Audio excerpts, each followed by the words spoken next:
أشكال جوالات جديدة والجالكسي اس 11 وأشياء يمكن تكون مرة مشوقة، وبالتأكيد حنتكلم عن الفشل اللي يمكن يصير لفيسبوك مع عملتهم الرقمية الجديدة. السلام عليكم ورحمة الله وبركاته، أخوكم فيصل السيف وحلقة جديدة من أخبار أول بأول للعلوم والتقنية.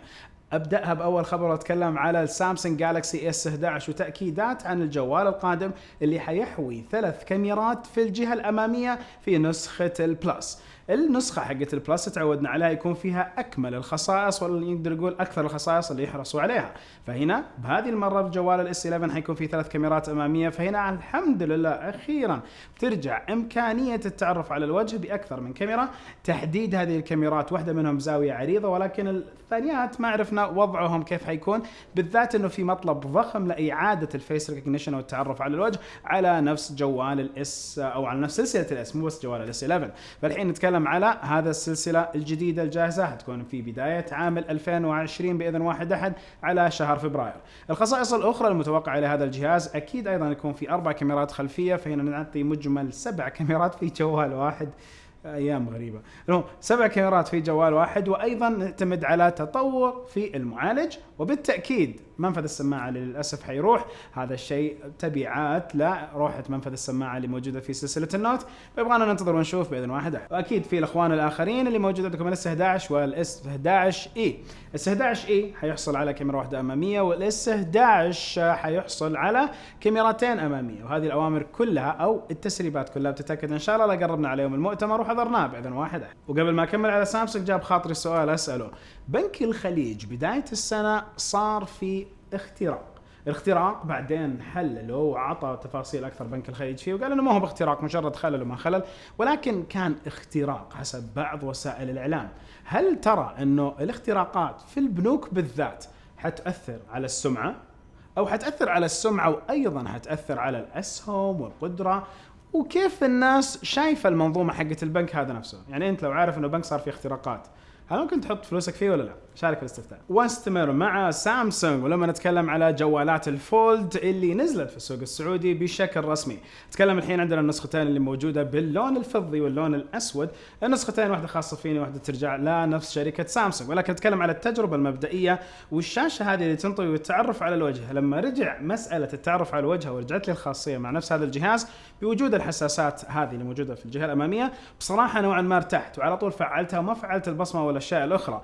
أيضا لما أتكلم على نفس الشاشة هذه اللي تنطوي، الماكينزم مريح بشكل جدا كبير، ومراجعة قادمة بإذن واحد أحد. فأسبوع حافل لأن نتكلم على الفولد موجود، وأيضا نتكلم على الجوال الثاني اللي أكيد أيضا الحين موجود قاعد يختبر ويجرب بشكل كامل. أتكلم على الون بلس 7 تي، هذا الجوال اللي فيه خصائص الكاميرا الخلفية وفيه إمكانيات قوية، والمفروض أيضا أسوي بينه وبين أحد الجوالات الرائدة تحدي. فهنا يجي الخيار لكم، انتوا قولوا ايش رايكم التحدي يكون بين مين ومين. وهنا لازم أقول كلمة حق، لما حضرت المؤتمر حق ون بلس وشفت الجوال الجديد، من أجمل الأشياء اللي قالوها أن الون بلس 7 تي حيجي بأندرويد 10. هو أحد الأجهزة اللي حصلوا على تضبيط النمط الليلي والإمكانيات الكاملة حقت الأندرويد نسخة العاشرة بأوت ذا بوكس على طول، تاخذه من الصندوق، وهذا شيء جدا حسن. شفنا الطوابير حقتهم اللي موجودة في بعض الدول، في فرنسا، في بعض الدول، في بريطانيا. بالتأكيد مراجعة جاية. ولا تنسوا برضو أذكركم شاركوا في الاستفتاء حق وش تبون نسوي تحدي بين الون بلس 7 تي ومين بالضبط. وبصيص أمل مع قرار الرئيس الأمريكي دونالد ترامب في إرخاء وتسيير بعض الأمور بين الشركات الأمريكية والتعاملات بينهم وبين شركة هواوي المفروض أنها تحصل على بعض الخدمات والإمكانيات الغير حساسة والمرتبطة بالاتصالات من الشركات الأمريكية كمزودين لهذه الخدمات لها. هل هذا الموضوع يشمل السوفت وير، البرنامج التشغيلي؟ لو تكلمنا على نظام الأندرويد، إلى الحين ما في تأكيد ولا واحد قاعد أصلا يحط خبر رسمي، وأول ما يجي الخبر بإذن واحد أحد بعطيكم إن شاء الله الفكرة حقته والأساسيات. وأيضا هنا نلاقي أنه في بصيص أمل أنه الميت 30 برو يمكن يجينا السوق بشكل كامل ووجود كامل خصائص جوجل عليه، إمكانيات جوجل عليه. HTC ولا سوت عودة؟ سألتكم الأسبوع الماضي هل حتكون عودتهم قوية أو ضعيفة؟ أكثركم قال أنها بتكون ضعيفة. بالتأكيد هذا الأمر متوقع من أي شركة تبعد عن سوق الجوالات سنوات كثيرة وبعدين ترجع، لأنه بناء السمعة في قطاع الجوالات يأخذ سنوات وسنوات، ونلاحظ في أسواق كثيرة قاعدة تدخلها بعض الشركات ويتعبوا سنتين وثلاثة وأربعة وما هو بقادرين يستحوذوا على حصة سوقية كبيرة. ليش؟ لأنه يبغى لهم يبنوا سمعة، يبنوا ثقة للمستخدمين في هذه الأسواق، وفي شركات سبقتهم في حصة السمعة في هذا السوق. فلو نتكلم على التوب 5 في المملكة العربية السعودية، أكيد أول 3 هم موجودين: سامسونج، هواوي، وآبل. خلاص صعب تتجاوز هذول إلا إذا قعدت سنوات تبني سمعة وتحاول تأخذ وتستحوذ بعض مستخدمين هذه الأنظمة لحصتك أنت. يعني باقي خلاص يوم على مؤتمر جوجل وبرضه ما زالت التسريبات اللي توضح لنا كل شيء في البيكسل 4 اكسل، هذا الجهاز الجديد اللي بيجي ب4 كاميرات خلفية. بعض الفيديوهات من بعض المراجعين ما لها دخل في البيكسل، طلع معهم الجهاز الجديد، لاينس طلع بصورة مع الجهاز، كثير ناس قاعد يطلعوا معهم هذا الجهاز وما وصلتنا نسخة. يعني نزعل ولا نقول جوجل وين الجهاز اللي لسه ما سويتوا له مؤتمر ومفروض ينزل؟ ولا والطلب المسبق بس باي بدأ في استراليا، يعني شيء عجيب على هذا الجهاز. المفروض اصلا جوجل تخلي المؤتمر يركز، وبالتاكيد حيخلوه يركز على السوفت وير، الانظمه والاشياء التشغيليه الجديده الموجوده في هذا النظام، ولكن الجهاز يقولوا الجهاز زي ما شفتوا هذا هو. المهم نكمل. فالمهم نتشوق لهذا الأمر ونتشوق لدعم كامل لنظام جوجل في المملكة العربية السعودية من ناحية المتجر والإمكانيات الإضافية اللي وجدت في بعض دول العالم وما هي موجودة عندنا للحين. انتقل لأندي روبن اللي طلع لنا جهاز جديد يتكلم على شكل طولي كذا زي الجهاز، نحيف طويل كأنه قطعة واحدة، تتكلم على نفس الفولد اللي من سامسونج. هذا الجهاز طلعه بألوان كثيرة وقال إنه أنا برجع ويمكن هذه الأجهزة حقتنا. صار له سنة ساكت وحسابه تقريبا ما غرد من يوم الفضيحة الجنسية اللي صارت عليه. هو صار عليه فضيحة، وهذه الأوامر تم تأكيدها من المحامي حقه إنه نعم بعد نقدر نقول النيغوشيشن أو حتى بعد الانفستيجيشن والتحقيق اللي صار من جوجل عليه، لقوا إنه عليه شبهات وعليه مشاكل، فقالوا نعطيه 90 مليون أو مبلغ زي كذا ضخم، مبلغ يطلع عندكم بالتأكيد بالرقم بالشاشة، فنعطيه المبلغ الضخم هذا وخلاص روح ولا تبان في الأنظار وخلاص استر ما واجهت. هو يعتبر أحد الناس اللي أسسوا أندرويد، فرجع بعد سنة وجايب جوالات جديدة. غريبة صح؟ مرة غريبة، مرة غريبة، لأنه يتوقع أنه الفورم فاكتور هذا بيسوي فيه شيء، ولا ننسى أنه عنده تاريخ الاسنشل والإمكانيات اللي صارت على الاسنشل اللي ما شفناها في السوق. تحمسنا وسوينا بس ما لقينا شيء قوي من الاسنشل، فظهر أنه تجربة اسنشل رقم 2 باسم ثاني. انتقل لشاومي اللي قاعدين يطوروا في منظومة الجوالات بابتكارات جديدة، قاعدين يحاولوا يدخلوا السوق بشكل أكبر فيها. الحين نتكلم على زوم إلى 50 مرة بشكل يضاهي هواوي، لأنه نتكلم على اوبتيكال زوم إلى 50 مرة، تقريب واقعي إلى 50 مرة، مو ديجيتال. ما أدري وش نوع الكاميرا وعرض الجوال اللي حيكون إلا إذا قدروا يسووا ابتكار جديد. هذه أحد الأشياء اللي قاعدين يشتغلوا عليها. وأيضا ال 5G، وأيضا ما ننسى ال5 مرات تيليفوتو، تقريب بصري 5 مرات. فهم يمكن يكون الكاميرا لعبتهم، وأصلا قاعدين نشوف لعبة الكاميرا هي الكرت اللي قاعدة تستخدمه كثير من الشركات. فلقينا أنه شركة أبل، وأيضا نلاقي شركات زي سوني لعبة الكاميرات، وبالتأكيد جوجل والبيكسل حقهم، وما ننسى هواوي. فليش ما شاومي تحاول تأخذ من هذه الحصة ونشوف لهم تواجد رسمي هنا؟ معليش، كأني 3 أو 4 مرات في الحلقة هذه قلت نشوف تواجد رسمي لهم. باقي أقول ون بلس، باقي أقول مين بعد؟ لا قلت أنا ون بلس الظاهر.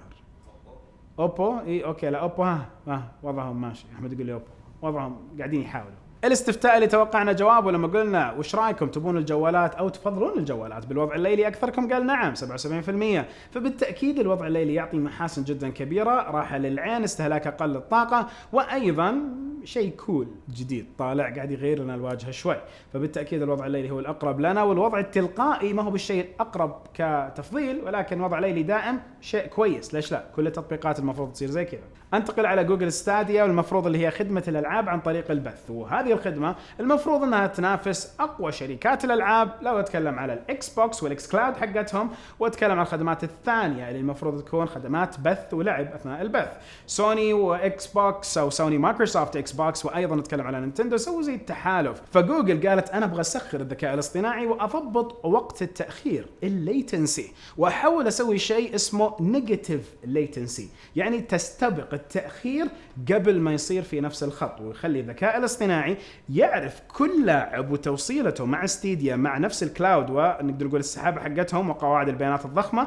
كل لاعب يعطى ليتنسي تمكنه من حصول على افضل تجربه لعب، وبالتالي ايضا مع التخمين حيقدروا اللاعبين يحصلوا على خدمه بث خرافيه يقدروا فيها جوجل يفوزوا على كل الخدمات الباقية. نظريا الأمر يستحق التجربة ويستحق الكلام وفي منطق، ولكن لما نجي لأرض الواقع والتطبيق أي واحد يقدر يستحدث الذكاء اصطناعي إذا جاب الألغوريثمز الصحيحة وبدأ يتبناها. فيمكن جوجل تنجح بعدين تقدر تلحق عليها من اكس بوكس، ولكن في كل الأحوال ما في مكتبة بيانات أو ما في مكتبة ألعاب ضخمة مبهرة في ستاديا، فالناس أكيد أقرب على اكس بوكس، بلاي ستيشن ونينتندو. وبما اني على بلاي ستيشن قاعد اتكلم، فالجهاز القادم بلاي ستيشن 5 بشكله الغريب المتوقع، هذا هو الشكل، حيكون في عام 2020 باذن واحد احد. ودكم نروح E3 ونغطي هذا الجهاز الجديد، ولا انا عن نفسي ارى انه يكفي من هنا واركز على التك؟ معليش يعني البلاي ستيشن 5 الاقي انه جهاز خليفه للجهاز اللي قبل، في محتوى ضخم يمكن نطلع فيه، ولكن يظل هل بالفعل اجهزه الكونسول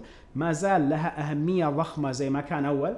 أهميتها في أنه قاعدة تعطينا ترفيه مكاني وليس ترفيه متنقل. أي جوال موجود عندك تقدر تلعب في اللعبة اللي أنت تبيها وين ما كنت حول العالم، بل أيضا الببجي وكول اوف ديوتي اللي انتقلت هناك وكثير من الألعاب الأخرى، هذه عطتنا بعد ما كان موجود في هذا العالم من قبل. فايش رايكم نروح في هذا المؤتمر ونتكلم على نفس البلاي ستيشن 5 أو لا؟ بس عن بعد يكفي. آخر شيء لما أتكلم على فيسبوك، وكان عندهم تحالف جدا كبير، المفروض هذا التحالف يحمل للشركات على إنشاء عملة رقمية موحدة تمكن هالشركات كلها ومنظومتها اللي اتحدوا على إيجاد عملة رقمية تجيب مكاسب جدا ضخمة. فيسبوك أخذت نفس العلم وقالت أنا ببدأ هذا، وجابت تحالف فيزا ماستر كارد وشركات كثيرة. الشركات كلها بدأت تنسحب، وأهم شركتين فيزا وماستر كارد انسحبوا وقالوا كلهم لا نبغى نروح مع باي بال، زي ما انضموا اي باي وانضمت بعض الشركات الاخرى لباي بال في العمله الرقميه اللي المفروض هم يطلعوها ويمكنوا المنظومه السحابيه اللي خاصه فيهم في العملات الرقميه. هذا الامر متوقع انه يصير بشكل جدا كبير. ولو تذكروا احد الاخبار اللي ايضا ذكرتها عن احد لاعبين اليو اف سي طلع عمله رقميه خاصه فيه. العملات الرقميه لها سوق جدا ضخم، عن نفسي لا احبذها لا اؤيدها حاليا، السوق غير نضج فيها وما تم النضوج في هذا المكان، فهي سحابه رماديه بين المكاسب اللي شوي تعتبر جدا بسيطة، لأنه الناس اللي أخذت المكاسب جت وراحت وخلاص، كانت في بداية الوقت. وأكيد الخسائر الضخمة الواضحة في مجموعة ضخمة من الناس أو مع مجموعة ضخمة من الناس. ننتظر ونشوف تأكيد الأمر. الحين قبل ما نختم الحلقة، أكيد عرفتوا أنه في شيء عندنا في المملكة العربية السعودية اسمه موسم الرياض. فموسم الرياض من أكبر المواسم اللي صايرة، وبالتأكيد في منظومة ضخمة قاعدة تصير من الفعاليات والإيفنتات والأشياء اللي لاقيها جدا رايقة ويمكن تمثل بعد تقني لازم نتعرف عليه أكثر. فودكم أسوي لكم معلومات وأشياء في كل حلقة، شيء بسيط جدا 30 ثانية في كل حلقة عن أحد الفعاليات والأشياء اللي موجودة في موسم الرياض واللي يمكن تثريكها وتثري عائلتك بشكل صح. ودكم ولا لا؟ نهاية الحلقة وكل حلقة، سبحانك اللهم وبحمدك أشهد أن لا إله إلا أنت أستغفرك وأتوب إليك. أشوفكم على خير بإذن واحد.